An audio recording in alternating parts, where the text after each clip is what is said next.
La próxima fecha, Atlanta visitará en Mataderos a Nueva Chicago. Dos equipos con realidades muy distintas. Nueva Chicago, dirigido técnicamente por Andrés Montenegro, está en el cuarto puesto y solo perdió un partido de los últimos 9 que disputó. Por el contrario, Atlanta, muy lejos del reducido, con algún alivio todavía por el descenso, por la mala campaña de los equipos que vienen ocupando las últimas dos lugares en la tabla de posiciones de la zona B, pero con un tambaleante Luis García, que no se sabe qué va a pasar si el equipo sigue sin ganar. Atlanta, por el contrario, ganó un partido de los últimos 10 que disputó. Bueno, el historial favorece levemente a Nueva Chicago, ya que jugaron 56 partidos, Nueva Chicago ganó 23, Atlanta ganó 19 y empataron en 14 ocasiones. Vale decir, Chicago le lleva 4 victorias a Nueva Chicago le lleva 4 victorias a Atlanta en el historial. Atlanta convirtió en esos 56 partidos 64 goles y Chicago 68.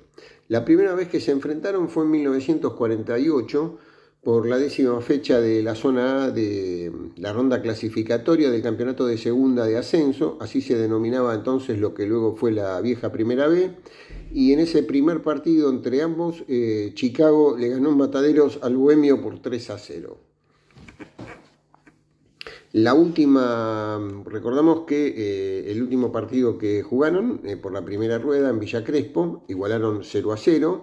La última vez que Atlanta le gana a Chicago fue en el 2020, cuando le derrota 2-0 con goles de Walter Massanti y Brian Oyola, ya el 8 de marzo de 2020, muy cerca de que el campeonato se interrumpiera por la cuarentena y la situación derivada por la pandemia del COVID.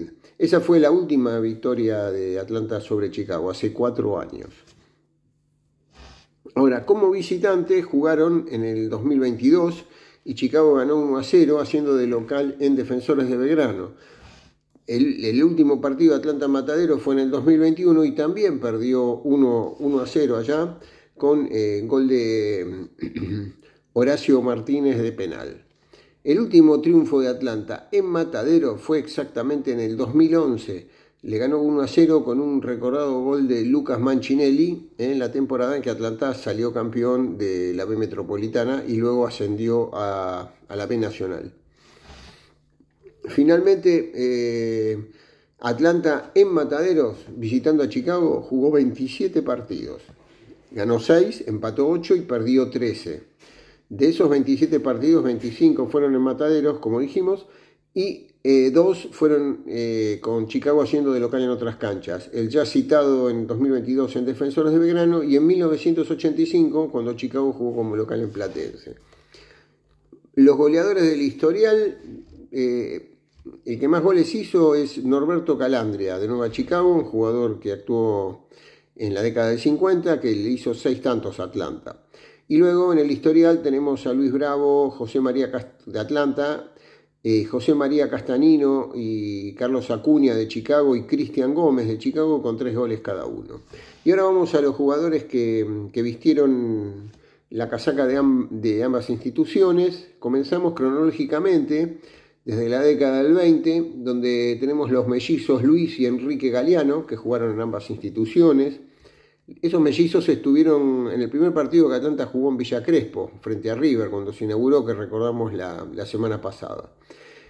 Otros jugadores, vamos a ir salteando y nombrando los más conocidos: José Deive, Atilio Domingo Macarone, que fue el primer arquero que tuvo Atlanta en la era profesional, y luego ya viniendo más a los años 70, Lendoiro, el arquero Oriolo, 2 símbolos del equipo de Mataderos, Hugo Salomón Abdala y Mario Sebastián Franceschini, el mono Carlos Alberto Acuña, el delantero Carlos Enrique Landaburo también, otro jugador hecho en las inferiores de Atlanta y que luego anduvo por Chicago fue Claudio Lepera, y seguimos, el goleador Roberto Oste, Gustavo Gabriel González, un puntero derecho que pasó por Atlanta en el 96-97, pero jugó muchísimos años en Chicago.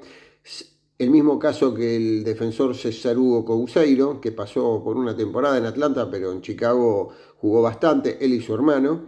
Y ya más cercano, en este milenio, digamos, en este siglo, los tenemos a Mario Fabián Unzurunzaga, Hernán Pedraza, Cristian Pellerano, el arquero Agustín Gómez, con 2 ciclos en Atlanta, Matías Valdés, Julio Serrano, el salteño Cristian Alfaro, Mariano Puch, Ariel Coronel, Jorge Valdés Chamorro, Federico Precedo, Horacio Martínez, Sebastián Matos, Leonel Álvarez, Gaspar Vega, Evelio Cordoso, Facundo Ferrero, el actual arquero de Chicago, y Enzo Trinidad. Es decir, una gran cantidad de jugadores pasaron por los 2 clubes. Nueva Chicago protagonizó una final del Zonal Sudeste en 1990 muy sonada con Atlanta, que afortunadamente Atlanta logró concretar en ascenso al ganar en Mataderos y luego perder en Villa Crespo, pero por diferencia de gol. Fue muy sonada esa final, ya que tras el triunfo en Mataderos, Chicago protestó el partido por presunta mala inclusión de 2 jugadores de Atlanta. Hubo encontronazos y escenas de pugilato en un bar frente a la AFA entre hinchas de Atlanta y dirigentes de Chicago y allegados a Chicago. Finalmente la AFA no le dio la razón a Chicago, se jugó la revancha. Chicago salió con una camiseta roja en Villa Crespo, una tarde entre semana muy fría, se estaba jugando paralelamente el Mundial 90 en Italia, y perdió 1-0 Atlanta. El gol de Chicago lo hizo Lepera, ex jugador de inferiores Bohemia, pero con la diferencia de gol Atlanta pudo lograr ese ascenso con un equipo que dirigía Jorge Castelli a la B Nacional, aunque duró poco ya que volvió a descender. Esos fueron los partidos más recordados que Atlanta ha jugado con Nueva Chicago. Bueno, esperemos que el equipo pueda salir de esta mala situación y nos sorprenda llevándose los 3 puntos de Mataderos.